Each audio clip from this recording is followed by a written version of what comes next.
में आपका स्वागत है। आज हम लोग बात करने वाले हैं डीजीएचएस जो एचएलएल की तरफ से एग्जाम कराया गया था बहुत से वेरियस पोस्ट पर, लगभग 64 तरह का पोस्ट था। तो उसका जो है एक एनआईटीआरडी डिपार्टमेंट है, ठीक है। तो उनके द्वारा बहुत से पोस्ट का मतलब वो डिपार्टमेंट है, उन डिपार्टमेंट में बहुत सा पोस्ट खाली था। तो वो भी डीजीएचएस की तरफ से, एचएलएल की तरफ से निकाली गई थी वैकेंसी, ठीक है। तो उसका एग्जाम एचएलएल के द्वारा कराया गया वेरियस सिटी में। तो उनका जो है पहले क्या आया कि उनका रैंक लिस्ट आया। रैंक लिस्ट के अकॉर्डिंग वो लोग शॉर्ट लिस्टेड किए किनके लिए, तो डीबी के लिए सबको मेल आए। फिर डीबी कंप्लीट हुआ। फिर उसके बाद क्या हुआ कि मेरिट लिस्ट उनके ऑफिशियल वेबसाइट पर आया, जो भी आपका कंसर्न डिपार्टमेंट है उसके ऑफिशियल वेबसाइट पर आया। तो ये ऑफिशियल वेबसाइट है किसका, तो एनआईटीआरडी का, ठीक है। तो एनआईटीआरडी में बहुत तरह का पोस्ट है, जैसे कुक हो गया आपका, सफाई कर्मचारी हो गया। तो बहुत सारा का मतलब पोस्ट है, इसमें देख सकते हैं आप लोग। इधर देखिएगा, तो इधर देखिएगा, हम पहले भी आपको बता चुके थे कि आपको चेक कर सकते हैं अपने से भी। इधर देखिएगा किस किस तरह का जिसमें बाई एचएलएल लिखा है वो डीजीएचएस वाला है, ठीक है। इधर देखिएगा, ये फील्ड वर्कर ये दूसरा है, ये वाला दूसरा है, वॉकिंग इंटरव्यू वाला ये नहीं है, ये फील्ड वर्कर दूसरा है। ये डिपार्टमेंट कुछ अलग है डीजीएचएस वाला, ठीक है। Result merit list for the post of laboratory assistant ये कंडक्ट बाई एचएलएल के द्वारा कराया गया था। तो जितने भी इधर सफाई कर्मचारी conduct by HLL, general others ward boy conduct by HLL, ठीक है। और फिर किचन स्टाफ वाला है, फिर डाटा एंट्री ऑपरेटर का है, फिर डाटा एंट्री ऑपरेटर दूसरा है, ये डिपार्टमेंट दूसरा है इसका, डीजीएचएस वाला नहीं है। जिसमें एचएलएल बाई एचएलएल लिखा रहेगा या थ्रू एचएलएल लिखा रहेगा, तो वही डीजीएचएस का है, ठीक है। उसी को आप लोग को देखना है। ये एचएमटीएस डायरेक्टरी किचन स्टाफ एनआईटीआरडी, तो जिनका भी एनआईटीआरडी वाला था तो उनको ये एचएलएल के द्वारा मेरिट लिस्ट ये है। इसमें जो दिखाएगा आपको फाइनली लिस्ट दिखाएगा, ठीक है। फार्मासिस्ट का है, डिक्टीशियन का है इसमें, ठीक है। फिर इधर सैनिटेशन सफाई कर्मचारी एचएलएल के द्वारा था, ठीक है। तो इधर जो था टोटल इसमें दे दिया गया है, तो आप देख भी सकते हैं अपने से भी, ठीक है। अपने से भी सर्च करके देख सकते हैं, कोई दिक्कत वाला बात नहीं है। इधर हम फिलहाल देख लेते हैं किसका, तो सैनिटेशन सफाई कर्मचारी का, ठीक है। सैनिटेशन सफाई कर्मचारी का कुछ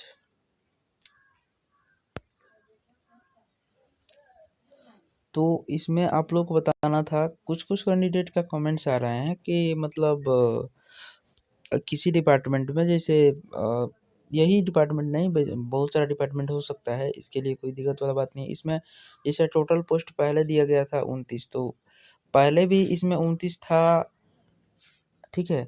और अभी भी 29 है। तो किसी किसी डिपार्टमेंट में क्या हुआ है, किसी किसी डिपार्टमेंट में यह हुआ है कि मान लेते हैं कि कोई कैटेगरी, जैसे इसमें यूआर हो गया, ओबीसी हो गया, ठीक है, जनरल जैसे ईडब्ल्यूएस हो गया, ठीक है, एससी हो गया, एसटी हो गया, ठीक है।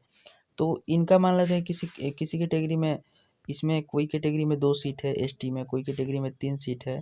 पहले मतलब था, जिससे पहले जो नोटिफिकेशन आया था डीजीएचएस की तरफ से, तो पहले था, ठीक है।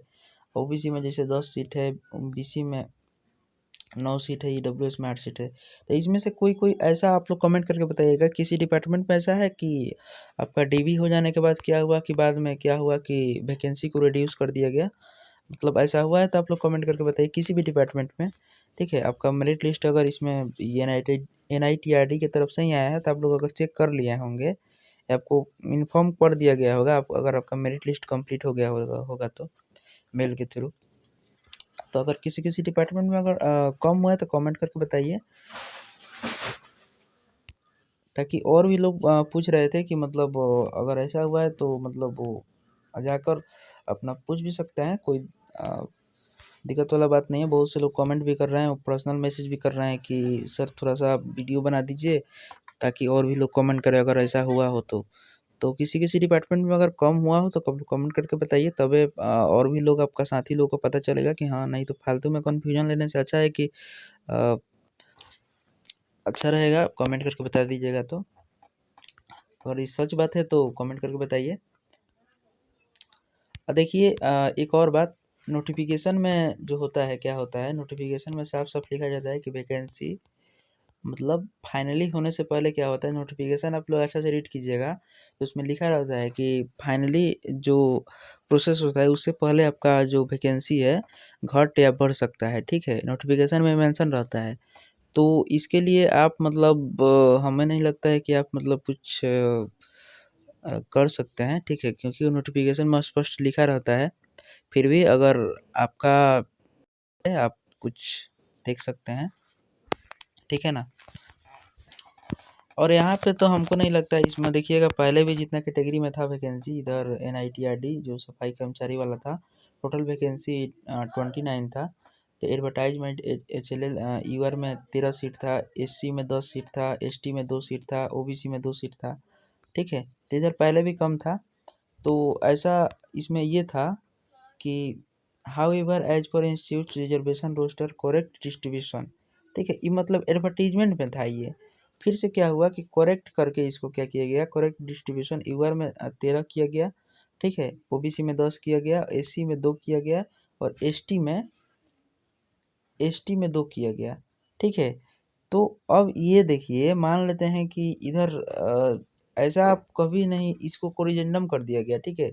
ये जो कैटेगरी वाइज इधर जो था, कैटेगरी वाइज जो था इधर, ये जो सीट था कैटेगरी वाइज, इसमें क्या किया, कोरिजेंडम करके इसको बदलाव करके फिर से रोस्टरवार सजाया गया। क्योंकि आप देखेंगे कभी भी SC का सीट OBC का सीट से क्या होता है, कम ही रहता है। कहीं भी तो गलती हो सकती है ये टाइपिंग वगैरह करने में, तो फिर से इसको सुधारा गया है, ठीक है ना। यहाँ पे करेक्ट डिस्ट्रीब्यूशन, यहाँ पे स्पष्ट लिखा गया है करेक्ट डिस्ट्रीब्यूशन। जिस डिपार्टमेंट में आपका हुआ है उस डिपार्टमेंट में जितना पद खाली होगा उतना ही लिया गया होगा, ठीक है ना।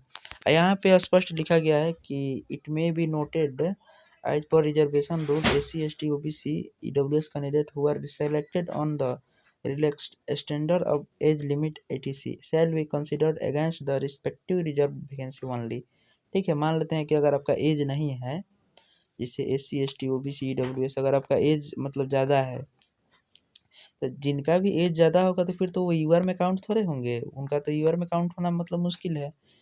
तो यही बात इसमें बताए गए हैं, ठीक है ना।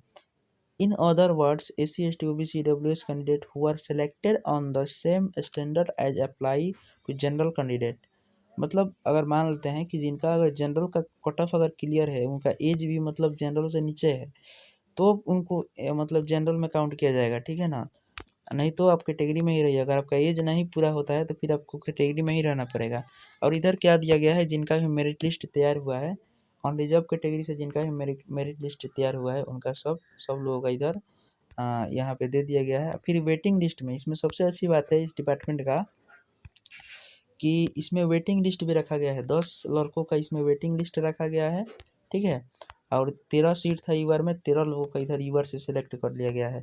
इसमें जिनका एज वगैरह सब पूरा रहा होगा तो उनको OBC होंगे, SC होंगे, ST होंगे, उनको भी इसमें शॉर्ट लिस्टेड कर दिया गया होगा, ठीक है। यूआर में वो काउंट हो गए होंगे अगर उनका मार्क्स अच्छा होगा तो, ठीक है। और इधर जो है वेटिंग लिस्ट जो है, ये हो सकता है कि इन जो 13 लड़कों में अगर मान लेते हैं कि किन्हीं का 13 लड़कों में अगर मान लेते हैं किन्हीं का अगर इसमें से कोई कोई ज्वाइन नहीं किया, तो फिर ये वेटिंग लिस्ट से क्या करेंगे ये लोग, अपना मेल वगैरह आप लोग चेक करते रहिएगा, कोई कोई अगर ज्वाइन नहीं करता है तो आपको मौका मिलेगा। ये जितने भी 10 लोग हैं इनको मौका दिया जाएगा, ठीक है। ये भी मतलब रैंक वाइज, ये एक तरह का रैंक ही समझिए, ठीक है, रैंक वाइज। मान लेते हैं कि इसमें से एक कोई नहीं ज्वाइन किया तो फिर पहले इनको मौका मिलेगा। अगर मान लेते हैं कि इसमें से 2 लड़के नहीं ज्वाइन किए तो पहले इन 2 लोगों का मौका मिलेगा, ठीक है। तो ऐसे ही मतलब यहाँ पे दिया जाएगा। फिर इधर भी देखिएगा OBC कैटेगरी में भी 10 लोगों का हुआ है, ठीक है। फिर वेटिंग लिस्ट भी 10 लोगों का है। SC कैटेगरी में भी 2 लोगों का हुआ है, इसमें 5 लोगों का वेटिंग लिस्ट दिया गया है।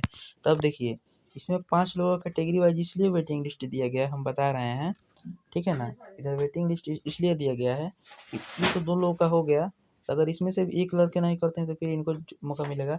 लेकिन अगर यूआर में ज़्यादा सीट खाली हो गया, OBC का जितना कैटेगरी वाइज है उतना अगर भर गया, फिर OBC से कोई दिक्कत वाला बात नहीं है। लेकिन यूआर में अगर ज़्यादा लोग ज्वाइन नहीं करेंगे तो इन सभी लोगों का मौका मिल सकता है वेटिंग में। तो जितने भी वेटिंग लिस्ट वाले कैटेगरी में है, जैसे SC ST उधर कम सीट था, तो आपको मौका मिल सकता है, ठीक है, आगे चल कर। तो आप लोग वेट कीजिए थोड़ा, ठीक है ना, वेट कीजिए। एसटी कैटेगरी का बात करते हैं तो एसटी में 2 सीट है इधर, तो इधर भी 5 लोगों को वेटिंग लिस्ट रखा गया है। तो ये वेटिंग लिस्ट अगर ईवर का मतलब मान लेते हैं कि ईवर वाले अगर कोई ज्वाइन नहीं करता है तो ये भी लोग जा सकते हैं, ठीक है। ईवर में आप काउंट हो सकते हैं लेकिन ओबीसी में आप काउंट नहीं हो सकते हैं। ईडब्ल्यूएस में भी देखिएगा 2 लोगों का फाइनली हो गया है और ये 5 लोगों को वेटिंग लिस्ट में रखा गया है, ठीक है। अब इसमें आप लोग का डाउट होगा कि इन लोगों का ज्वाइनिंग कब होगा, तो ज्वाइनिंग आपका बहुत ही जल्द हो जाएगा, ठीक है ना। ज्वाइनिंग आपका बहुत ही जल्द देखने को मिल सकता है, ठीक है। तो अगर किन्हीं किन्हीं लोगों का अगर ज्वाइनिंग आता है तो आप लोग कमेंट करके बताइएगा, ठीक है ना, ताकि और भी लोगों को पता चल सके। और व्हाट्सअप नंबर सबके पास है ही। तो मिलते हैं फिर किसी अगले वीडियो में। जय हिंद।